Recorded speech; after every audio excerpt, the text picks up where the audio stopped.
Okay, so front depends on where we shoot the arrow in, right?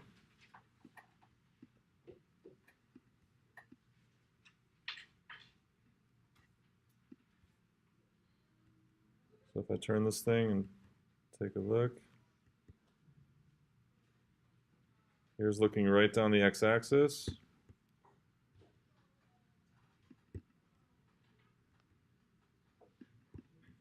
And you can see that the front depends on where you shoot. Okay, so what does that mean for us? So this is now we're just got z and x now. We don't care about y. 0, 4. What's this? 3, 0. Is that 3, 0? Oh, sorry, y. This is y, right?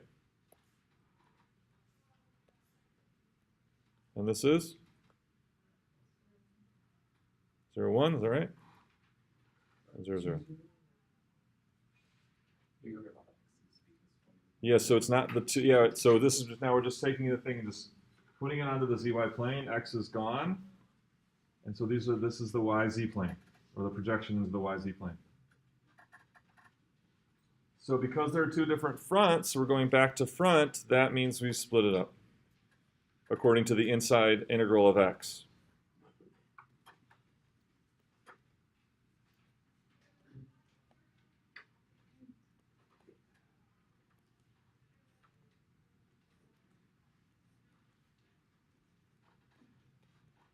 So for one of them, it's going to be from back to front. Back to front will be?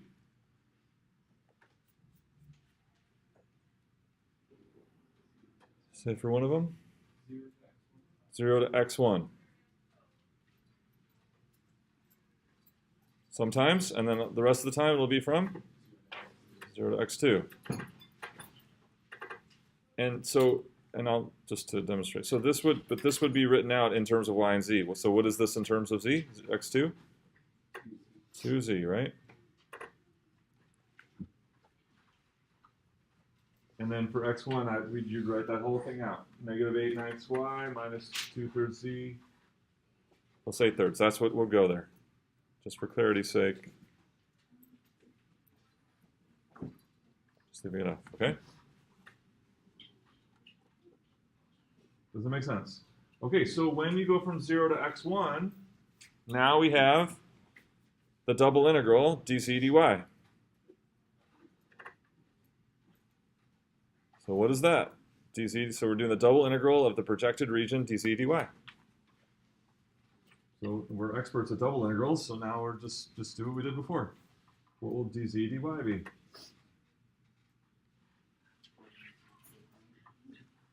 Someone will say, yeah, what's the mantra here? What's the mantra?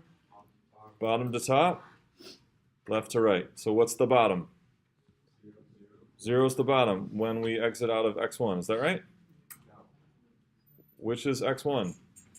Exhibit A or exhibit B? So when we're exiting x1, so which was x1? Is that this plane up here or this down here? The top plane. So if we're going bottom to top, what's the bottom when we exit out of x1? Is it 0? It's this blue line, right? So when the arrow comes out x1, the projected region is this triangle up here, and your bottom is this blue line. So what is that? 1, what? Minus 1/3 y? Right. Y-intercept is 1, slope negative 1/3. That's a z value, right? That's bottom z value. Okay, and what's the top z value? 4 minus 4/3 y. That's this line. So bottom to top.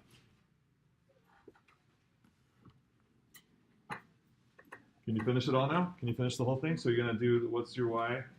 You just finish the double integral over here. Y means then those things, those typical things, right? Go from what to what, left to right.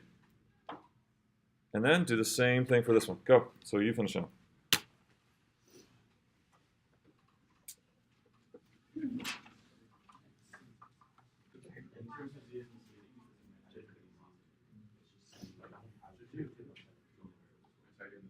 Okay, so this one, so finishing this one, y goes from what to what? So we take a typical slice here, fixing y, and it goes from this line to this line. That's what we did first. And then we're going to accumulate all those from left to right. The first one of those is at 0, and the last one of those is at 3, right? The first one of those slices at 0. So this is just, you had all those Weber problems, right? Like 3 sets of double integrals. So hopefully the double integral part is easy now. All right, so now we got to do what? So when it goes from 0 to 2z, what is our now dz, bottom to top, is what? 0 to this one, right? Where the bottom of this is the top of this, right? The bottom of this here is the top of this. So it's going to be 1 minus 1/3 y. And so we're going to add all those up starting from the first one's at 0 and the last one's at 3 again. Any questions? So it matches up, right? So when the front is this, their double integral is that for that projection. When the front is this lower part, the double integral is that projection, right? So it should make sense. It matches up. Any questions on this example? Okay, so how many, if we wanted to do dx, dy, dz, so now I want to do dx, dy, dz. What would happen with that one? What would happen? So 0 to x1, 0 to 2, 2 stay the same. You're just basically looking at the double integral right there in terms of dy, dz this time. Okay, so in terms of dy, dz this time. And so what would happen?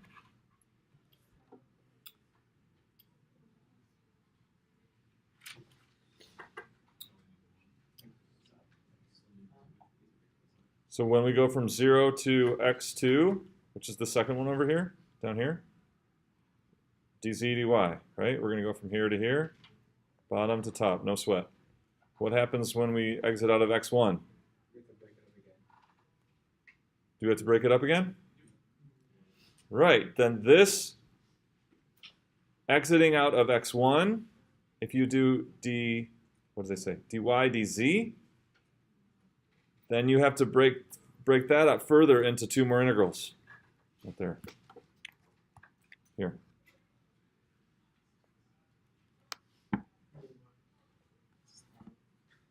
You see that?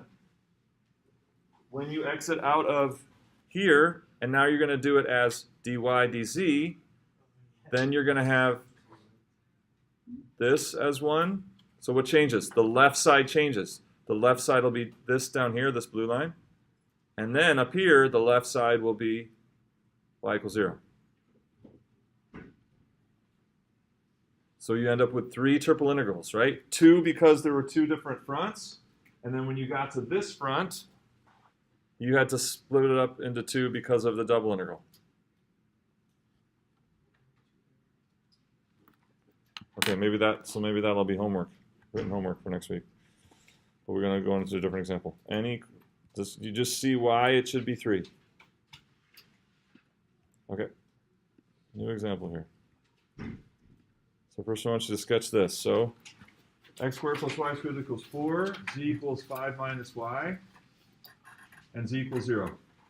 Sketch the solid bounded by the surfaces, and then we're not going to do all 3. Let's just get the sketch first.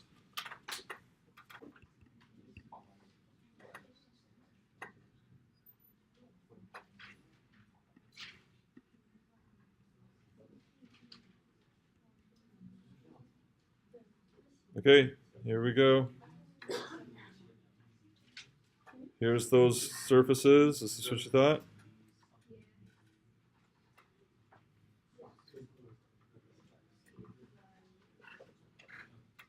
Something like that. That's a pretty good view right there. That's the three surfaces, and what are we going to get for that? It's the solid bounded by those three.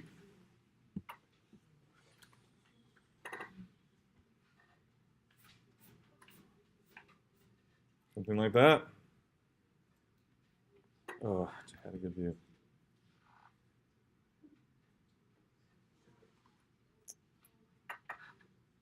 Right there, stop. There's a good view, right there. So your drawing doesn't have to be perfect, but in your mind, this is what you should have had imagined as you were trying to draw it. How is this? This is right? Okay, so if we do type A, that means what? What first? Bottom to top. And what's the bottom and what's the top?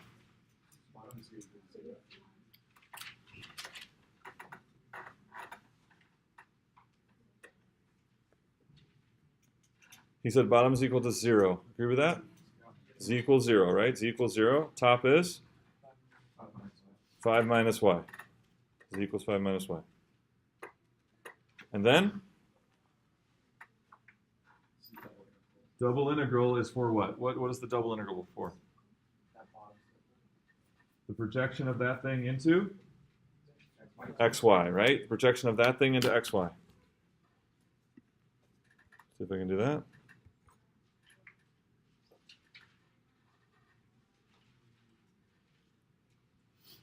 I'm going to start writing it. So the projection into the xy is just going to be simply a circle, right? What circle is it? Radius 2, center at the origin.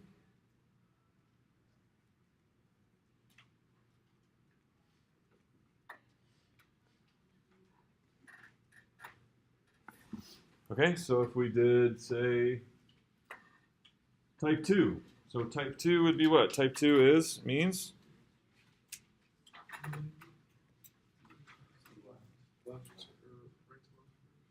Right, left to right, bottom to top, right? Left to right, bottom to top. And so the left side of this is? How would we write that? Yes, it's going to be x equals something. The left side will be x equals negative square root of 4 minus y squared. Right, because the left side is going to be an x equal, and then the right side will be positive square root of 4 minus y squared.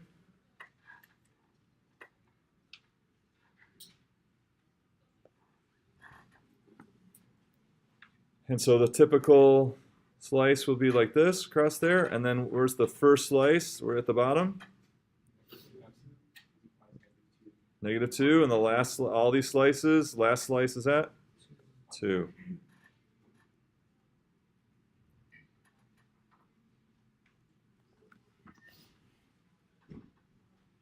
Right, and that's all the points that we're integrating over, meaning we want to consider some function f just for those points. And f lives in R4, right? D Z. My mind just stopped there.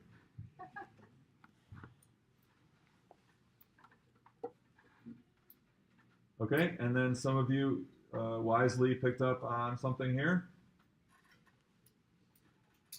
That's the same as? You go from 0 to 5 minus y. And what's a much more efficient and convenient way to do this? Polar, which would be then, we have f dz, and then what? R dr d theta. And that dr, this r and theta, meaning in the xy plane. And so our r would go from? And? Certainly a lot.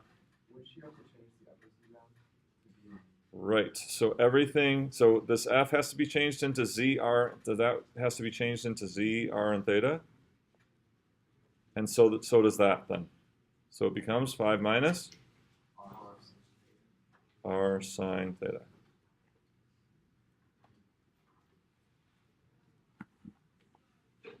Questions on type 1, or type A, I should say, type A.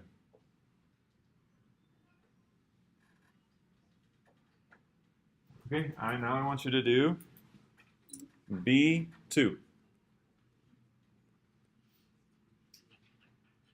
B2, which means, yep, that's B means dx first, and then type 2.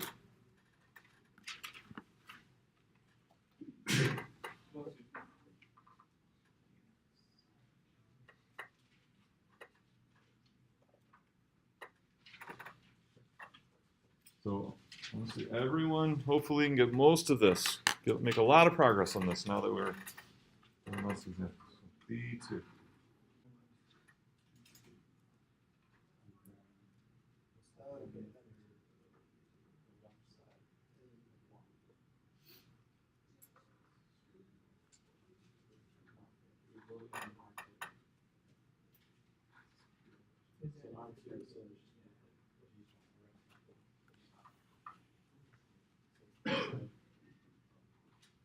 Not gonna lie, it seems like insanely hard for not very simple shapes. What's that? It seems hard for very complex shapes. The shapes we're dealing with seem kind of easy to do these triple integrals with. It kind of seems This like is easy or this is hard? easy. Compare to? I feel like these trigonometry shapes that involve like cylinders or everything that has the first function doesn't have anything that involves one of the variables. So Right. it seems like really easy. Right. It is a weird shape. It seems like it's break up into like 3 or 4 integrals and it doesn't sound fun. Yeah, actually, so there's a in recitation you get a nice, like something like that. Yeah. A complicated one. Like just imagine that shape and you just like rotate it a little bit, like what was it? Okay, so Yeah. Slightly off center.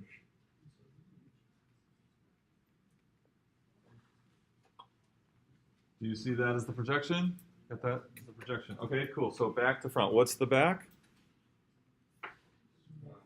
Negative square.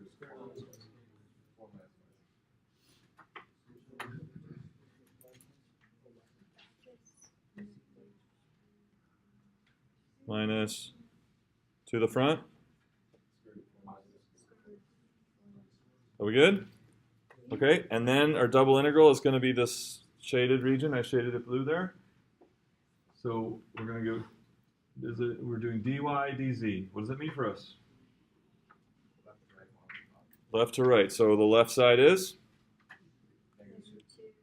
Negative 2, right? So the left side's negative 2.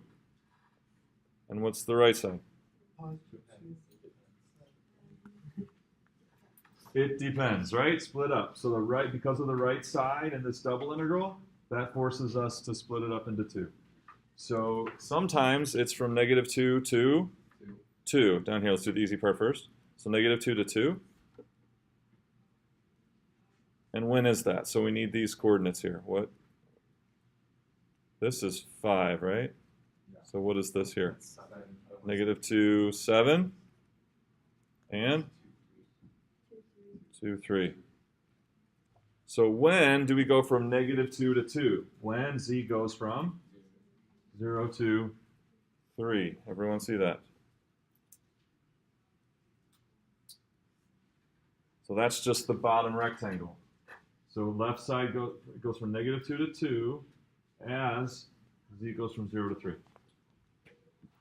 Again, this is what now? dx dy dz. So then we got the same, the back to front is the same.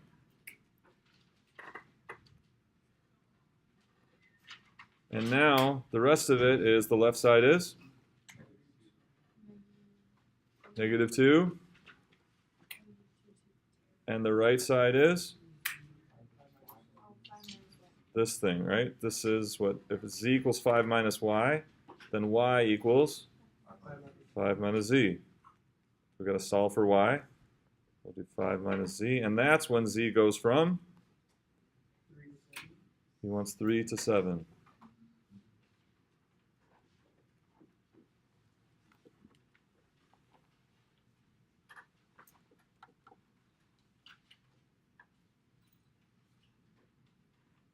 Any questions before we do a harder one?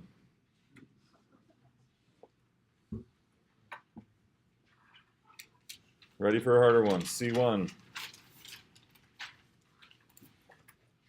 C1. This is harder. But you're getting better. So you can do it.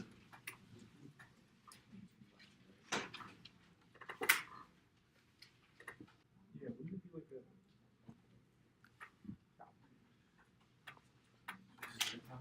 It's like, That's what you're imagining?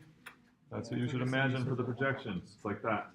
it's like, so we need to do the semicircle. So from 0 to 3.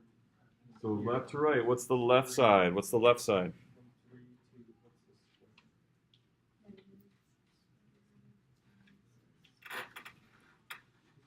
What's the left side? Y equals what? Negative square root of 4 minus x squared, right? It's this whole thing around here. That's just the bottom half of the circle, right? What's the right side? Is it one thing or more than one? More than one. Sometimes it's the front half of the circle, right? So let's do that. Sometimes it's the front half of the circle. And so our projection here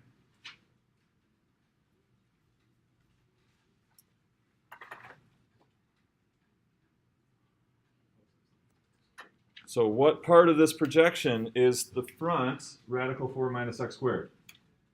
Which part of that projection right there? So we're looking at it this way. What part of that projection is the right side 4 minus x squared? That's what will determine what our double integral is. Do you understand? So what part of that is the 4 minus x squared? The bottom part, right? This is the part that's the positive 4 minus x squared. So that's going to be our double integral. Okay? And then also the right side has another. The right side is also what? Y equals 5 minus z, the plane. Which part of the projection is that the right side? 5 minus z.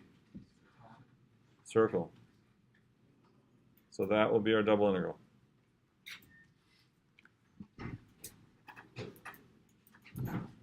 Does that, before we get to the limits, does that make sense? Do you see that? When you come out here, that's the shaded region there, so that's our double integral. When you come out the plane, when you exit out the plane on the right side, that's this up here. So that region will be the double integral. Yeah? Wouldn't it be easier to go and make the bottom square and the top a half circle? But that's not, you don't come out. It has to be based on the surfaces that you come out of. You can't just change it, right? You see? It has, that circle is that plane 5 minus y is equals 5 minus y. So that has to match up. Okay, so now we're doing this, and we're doing what? dz dx. So here, bottom to top, right? Z goes from 0 to what? Goes from 0 to that. Right?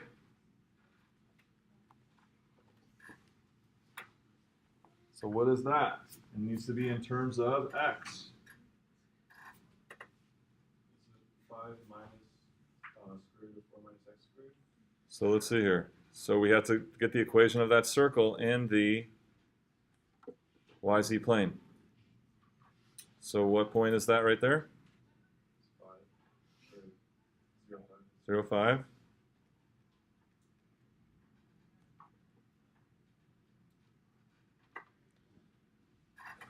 Right, so it's a z coordinate, right? So z equals 5 minus y. So it's the intersection of these two, right? It's the intersection of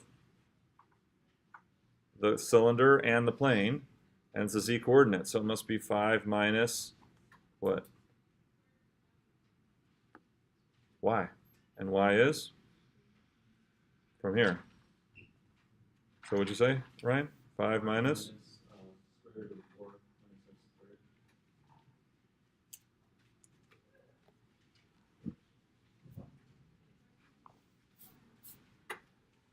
Because it's going to be 5 minus y.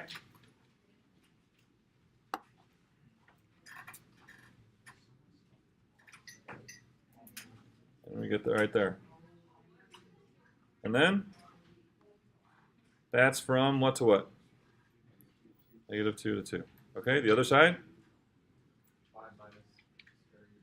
So that bottom right there is the same as the top that we did here, right? So it's going to be 5, the same thing. 5 minus 4 minus x squared. 2? 5 plus square root of 4 minus x squared.